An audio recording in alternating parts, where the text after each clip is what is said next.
자, 정청래 의원이 법안 발의한 거 하나 소개를 해드리고 언론 이야기를 하겠습니다.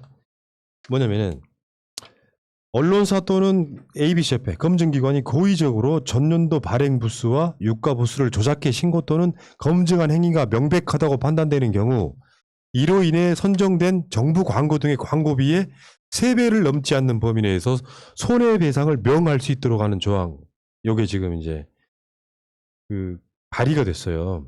정부 광고법 개정안. 지금 김어준 뭐 뉴스공장 이야기하는데 거기에 오보가 있어요? 오보는 없어. 그리고 뉴스공장은 유튜브로 드러나거나 하는 뭐 이런 것들이 있어 부스, 청취율 조작이 있을 수가 없잖아요. 근데 조선일보 등은 유료 부스를 조작하는 방식으로 해서 정부의 광고를 가짜로 따왔단 말이에요. 사실상의 사인간에 보면 사기 행위에 가까워. 요거 들통나면 토해내라는 거지. 3배 정도. 그러니까 이건 그 기존에 어떤 다른 징벌적 배상하고 조금 다른 차원의 광고에 관련된 것 같은데요. 이게 ABC 협회가 뭐냐면은 언론사, 그러니까 신문사 같은 경우 실질적으로 발행 부수가 몇 개인지를 조사하는 기관이거든요. 근데 예를 들면 이제 조선일보가 자기들이 150만 부 구독자라고 얘기합니다. 하지만 실질적으로는 그 신문을 찍어내자마자 예를 들면 뭐 50만 부는 곧바로 그 폐지 수거하는 곳으로 가는. 그럼 왜 이렇게 종이값, 잉크값을 들어가면서 그런 식으로 찍을 수밖에 없느냐. 이게 무가지와도 관련돼 있는 것이고 발행 부수를 조작함으로써 광고 단가를 올리기 위한 거죠. 근데 이제 다른 민간 기업과의 그 계약 관계는 건드릴 수 없지만 자기들이 뭐 광고 단가를 얼마 받든지 간에 정부에서 발주하는 광고에 대해서는 이런 식으로 거짓이 판명될 경우에 3배까지 손해배상을 예. 청구하겠다는 게 취지입니다. 법률에. 지금 다시 한번 말씀드리지만 밖으로 드러난 최근에 그 문체부의 실사를 보면은 조선일보는 대략적으로 57만 부일 거라고 지금 추정이 되고 있는 거예요. 근데 작년에 조선일보가 수주한 광고가 76억, 동아일보 95억, 동아일보가 1위 했어요. 중앙일보는 83억 이렇게 정부 광고만 이렇게 꽂힌단 말이죠. 기업 광고 빼고 정부 광고만. 이런 짓을 하면 안 된다. 이건 당연히 사기 행위죠. 내 수준이라는 게 있는데 실제로 방송은 그렇게 안 되잖아요. 실시간으로 시청률이 나오는 상황이기 때문에 광고에 대해서는 거짓말 할 수가 없는 거야. 근데 얘네들이 지금 이런 방식으로 사기를 치고 있는 부분, 저는 이런 부분들이 엊그저께 우리 방송에 나오셨던 김승원 의원이 발의한 법도 있잖아요. 미디어 바우처법이라고. 국민들한테 한 1년에 한 2만 원 정도 나눠줘.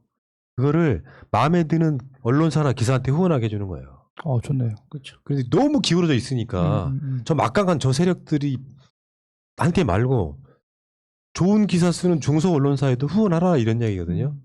저는 사실은 전주에서 조선일보를 본 적이 없어요. 매실가에 한 번씩 저 신문이 있네? 그래서 이 57만 부도 믿을 수 없고 한 5만 7천 부나 되지 않을까 싶은데 그런 생각이 있고요. 그리고 예. 발행 부수하고 유가 부수를 조작했다는 것이 어떻게 보면 정말 되게 뭐 범죄이기도 하지만 도덕적으로 이게 뭐 언론기관에서 할 수 없는 일이잖아요. 이런 걸 통해서 결국은 더 많은 광고비를 받고 뭐 그랬다는 것인데 이런 거에 대한 사과 한마디 없어요. 뭐 맞다 틀리다 이런 사과 한마디 없는 어떤 언론의 현실도 너무 안타깝고 그다음에 얘네들이 뭐 이제 반론으로 제기하는 것들이 뭐 언론사가 감시할 수 있다는 얘기를 해서 그것도 좀 안타까운 것 같습니다. 지금 신문협회 회장이 조선일보 발행인이에요.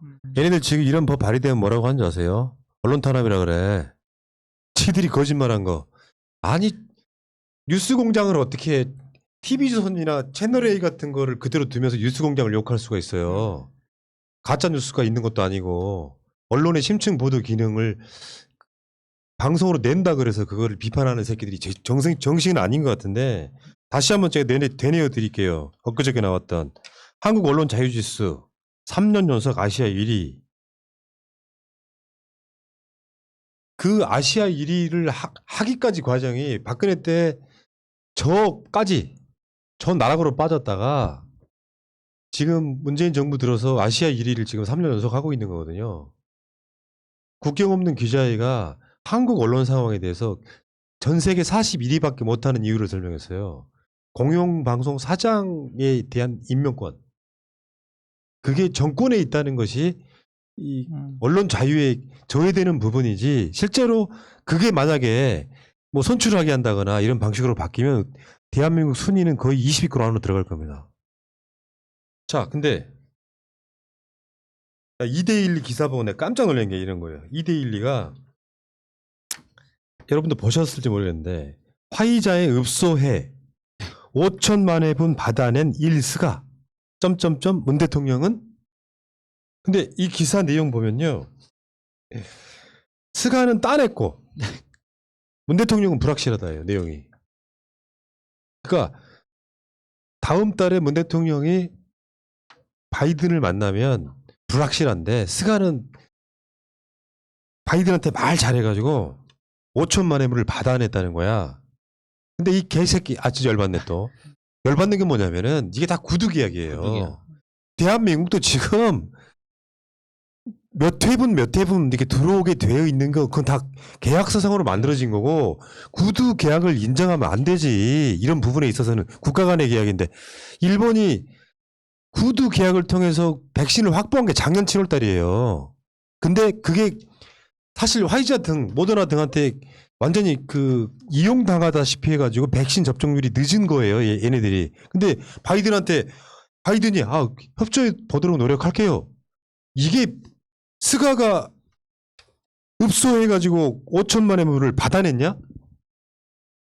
아니 더 웃긴 거는 우리가 그때도 한번 언급했지만 얘네가 전체 국민이 맞을 수 있는 거 계약을 했다고 했는데 그 계약서 내용을 보면은 몇 회분이 나와 있는 게 아니라 적극 노력하겠다 화이자가 그 정도의 언급이 수준이니까 일본에서 다시 이게 문제가 되니까 내가 화이자 대표 만나겠다라고 말하니까 화이자가 얘기한 게 총리가 와 네가 직접 오지 말고 밑에 강요가 간다고 하니까 그러니까 그런 굴욕을 당했고 이번에 미국까지 넘어간 거잖아요. 결국에 넘어가서 바이든 대통령 만나서 뭐 햄버거 먹지도 못하는 거 햄버거 갖다 놓고 한 2시간 남짓 얘기한 다음에 화이자 대표 만날 네가 오라고 해서 나 갈게 그러니까 화이자 대표가 아니 오지 말고 전화로 하자 해가지고 전화로 통화한 내용이거든요. 이거 계약서 자체가 없는 거예요. 이것도 결국은 구두 계약인 거고 중요한 거는 미국까지 갔는데도 화이자 대표를 못 만났다는 것 자체가 굴욕적인 것이지 무슨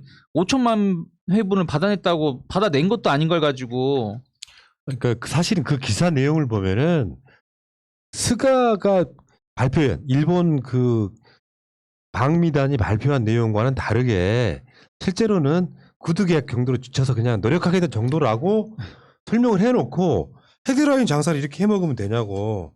마치 스가는 엄청나게 노력해가지고 5천만 회분을 받아냈는데 문 대통령은 뭐 받아낼 거냐 말 거냐 바이든 만나가지고 이런 뉘앙스로 이야기하는 게 참 스가는 받아냈는데 문 대통령은 불확실하대. 이게 한국 언론이에요 이게. 일본 내부에서도 스가가 이제 미국과 산 거에 관련해서 구체적이지 않다 이런 쪽으로 비판하고 있음에도 불구하고 그거 가지고 그냥 우리 문 대통령을 공격하고 있는 그 언론의 태도가 정말 이걸 어떻게 개선해야 될지 항상 고민하면서 두 눈 부릅뜨고 좀 지켜봐야 될 것 같습니다. 자, 그 상황에서 연합뉴스 보도가 나오는데 여기 굉장히 악의적이야. 요즘 연합뉴스 많이 좋아지긴 했거든요. 그 정부 보조금 없앤다 막 이렇게 난리를 치니까 백신 넘치는 이스라엘 아스트라제네카 백신 1,000만 회분 처리 고민. 여기 이제 어떤 느낌이냐면은 한국은 백신이 부족하다는데 이스라엘은 백신 남하더라 고민이래라고 살짝 약 올리는 거예요. 나만 그렇게 느끼나? 근데 다 느낍니다. 근데 이걸 정확히 알고 있어야 되는 게 이스라엘이 지금 한국을 공격하게 되는 주요 국가 중에 하나가 되잖아요. 이스라엘의 샘플이. 이스라엘은 왜 이렇게 빨리 맞게 됐을까 궁금하지 않으세요? 근데 아는 사람은 다 아는 이야기지. 사실은 비밀이라 할 것도 없는 게 화이자가 이스라엘과 협상을 해요. 임상 실험할 대상 국가를 고른 겁니다. 그래서 1차 접종자 성별, 나이, 개인 병력 등 데이터 전부를 화이자에 넘기는 일종의 마루타예요. 그래가지고 화이자가 이스라엘 대상으로 그렇게 접종을 빨리 할 수 있었던 거예요.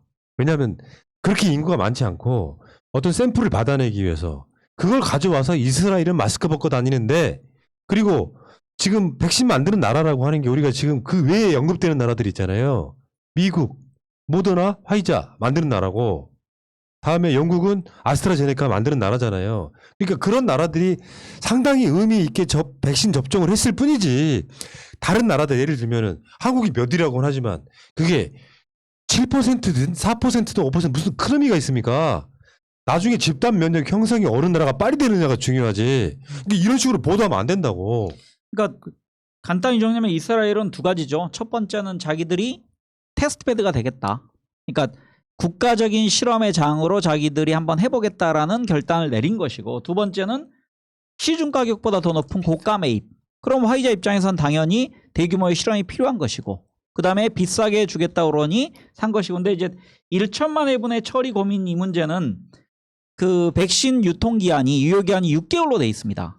그러니까 만약에 전 국민에게 접종을 하고 난 후에 남아있는 재고 분량에 대해서는 시간이 지나면 그냥 그건 약으로서 의미가 없는 거거든요. 백신으로서. 그러니까 이 문제는 이스라엘 입장에선 뭐 다른 주변 국가와 수합을 뭐 체결할 수밖에 없는 상황이 되겠죠. 그래서 우리나라에서 백신에 관련된 접종이 늦어진 이유는 원래 백신 개발이 10년쯤 걸리는 것인데 지금 이 코로나 백신은 1년 만에 전 세계 의학계가 급하게 만들었거든요. 그러면은 어떤 부작용이 있을지 실은 모른다. 특히 이렇게 임상시험 단계를 넘어서서 대규모 국가 단위로 접종했을 때 어떤 문제가 생긴지 모른다라는 우려 때문에 우리나라에서도 서두를 필요가 없다라는 게 국민적 합의였습니다. 네.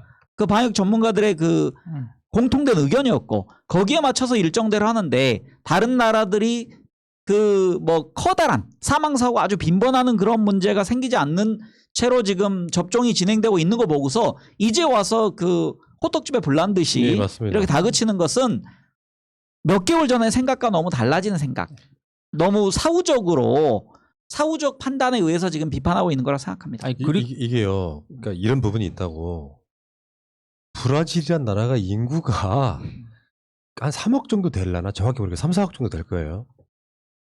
이번에 코로나 사태에 거치면서 아까 그 세계 10대 경제대국 얘기할 때 브라질 등이 빠졌어요. 그러니까 한국은 땅덩어리 좁지만 인구 5천만 명밖에 안 돼. 잽이 안 되는 거예요. 경제 규모로 따졌을 때. 그 브라질이 한국보다 밑입니다. 경제 규모로. 그럼 한국이 얼마나 방역과 경제를 잘했는지 보여주는 엄청난 지표거든요. 근데 그런 이야기는 절대 안 하지. 정말 우리나라가 인도 경제 규모의 3분의 2 정도까지 치고 올라갔으면 정말 대단한 거거든요.